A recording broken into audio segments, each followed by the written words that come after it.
Well, now, ladies and gentlemen, we have a great comedian coming on. But you'll just have to wait to see him and watch this guy first.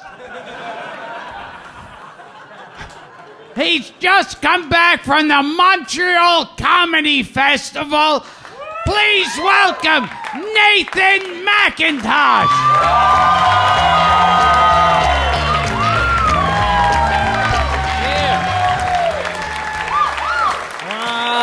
Yeah. Hello, everyone. How are you?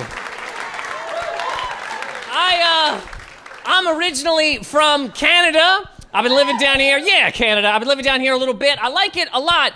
Nobody down here really knows much about Canada, but still asks me questions about it all the time. People are like, dude, you're from Canada? Where? And I'm like, oh, I'm from Nova Scotia. Do you know where that is? They're like, yeah, Canada. Thank you very much.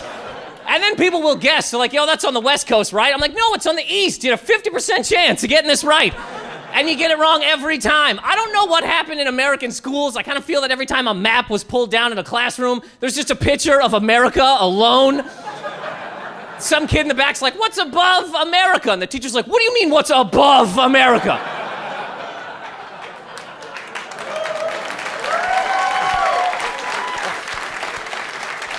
Go to the office right now and tell them what you just said. I like living down here. A lot of people think that New York is like the angriest place on the planet. It's really not. I've traveled enough to see everywhere is angry, okay? Because as a society, we do not like people we don't know. We got no patience for strangers anywhere. If you're walking down the street and there's somebody walking in front of you that you don't know, they better speed up or get out of the way or just die right there. Can you die so I can step over you and continue my life? If you're in line behind a little old woman at a grocery store and she's like, just give me a second, I've got exact change. Just let me count it out. There's a nickel, there's a dime, there's a penny. Oh, I love that penny. You're behind her like, wow, I hope a ceiling tile falls. Crushes this tiny old bat. We don't have any manners anymore. People will just come up to you and ask you questions without saying hello first, which shocks me every time. Like the other day I was walking down the street, a guy just walks up to me and he goes, where's the grocery store? As if I had picked up the grocery store and moved it and didn't tell this guy.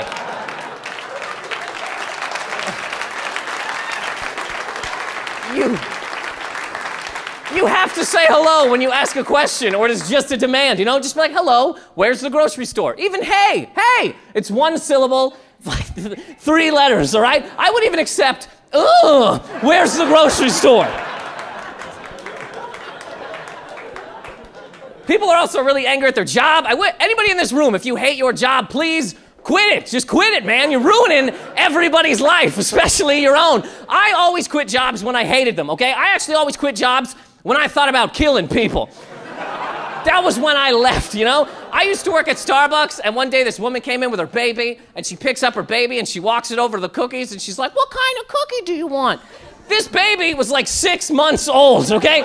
It doesn't know where it is, it doesn't know what a cookie is, but she's still just pointing a baby at cookies, asking it questions like, what kind of cookie do you want? Blah, blah, blah, blah, blah. What kind of cookie do you want? Blah, blah. And I was like, man, I would love to throw a coffee on that whole situation right there.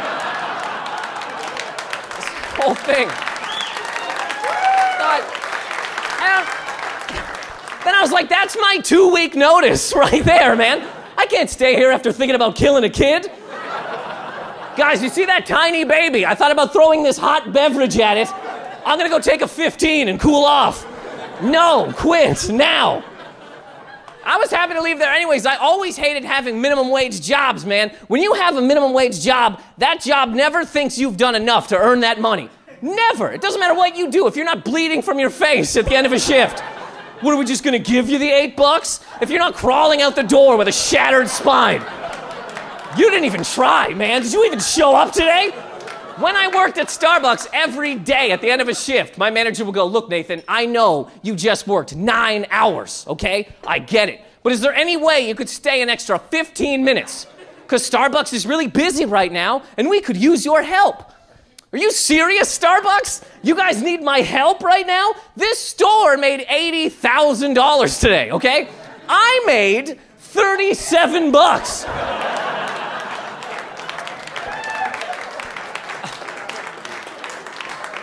I'm gonna leave right now, okay?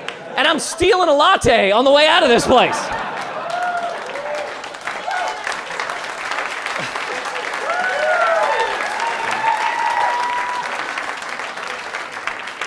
I always hated trying to get jobs, too. Like, I had an interview once when I was 16 at McDonald's. That's one of the stupidest questions I've heard in my life. They were like, Nathan, we like you. We just got one more make or break question. Do you have any short and long-term goals? That is a big question, McDonald's. But yeah, if I think about it, short-term, I want to work at McDonald's. And long-term, I do not want to work at McDonald's.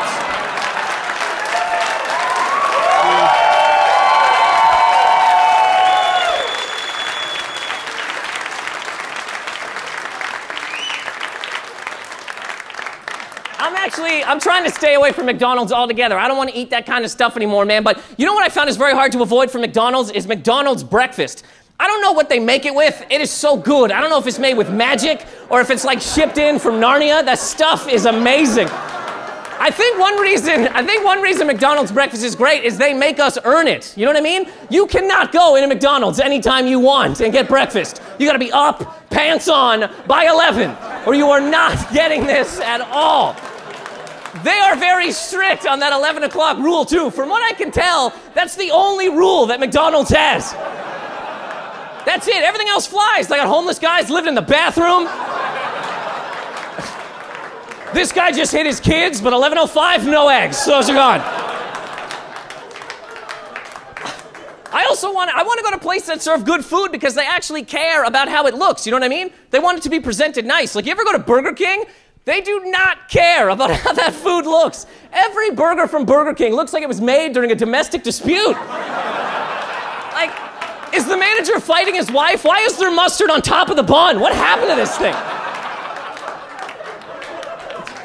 There's also no fights at health food places, ever. There's no fights at health food places because nobody gets drunk and wants an arugula salad. That does not happen. But people get drunk and want nuggets, and they want them now. Give me those nuggets now. Or I will dragon kick you out that window, now!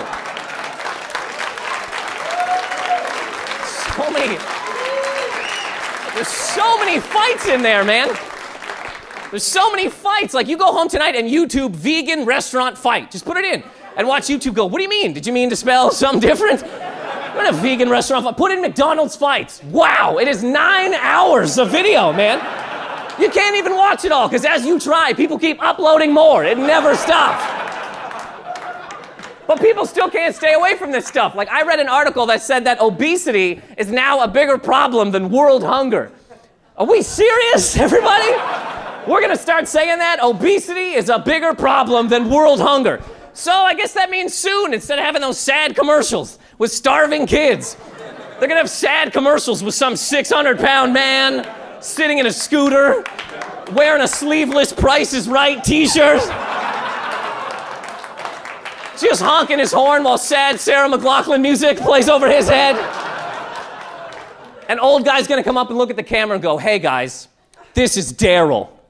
Daryl hasn't seen his balls in 2.5 years. And for just 30 cents a day, I will kick the food out of Daryl's hand. Not a bigger problem. Guys, my name's Macintosh. Thank you very much. Have a good night. Thank you.